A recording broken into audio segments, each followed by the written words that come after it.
Welcome to our channel. Today we how to authenticate your holdings in Sharesight, beginner guide step by step clearly.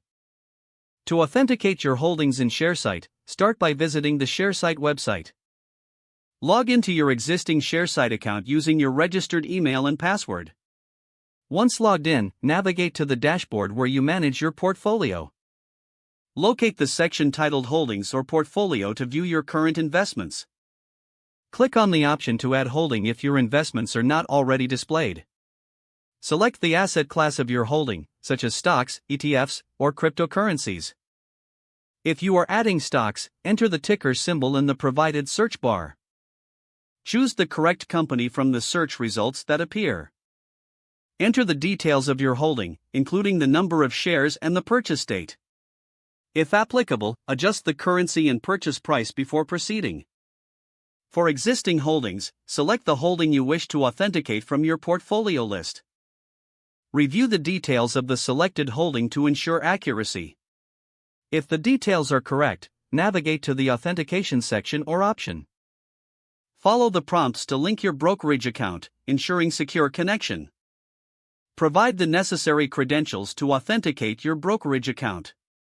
Once authenticated, ensure that all holdings are correctly synced to your Sharesight account. Check that your transactions and dividends are accurately reflected in your portfolio. After verifying, return to your dashboard to see your updated holdings. Confirm that all information is current and reflects your actual investments. If you encounter any issues, refer to Sharesight's help section for troubleshooting tips. This completes the process of authenticating your holdings in Sharesight. If the page does not load, refresh the browser or try again in a private or incognito window. Make sure you are using the correct email address, then retype it carefully to avoid small typos. If your password is not accepted, use the reset option and create a new strong password you can remember. Check your spam folder for verification or security emails, then complete any requested confirmation steps. Enable two-factor authentication if available to improve account security and reduce unauthorized access risk.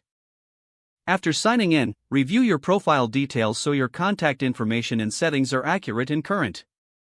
If you see an error message, note it down and try again after restarting your device and internet connection. Don't forget to like this video and subscribe to our channel for more step-by-step tech guides.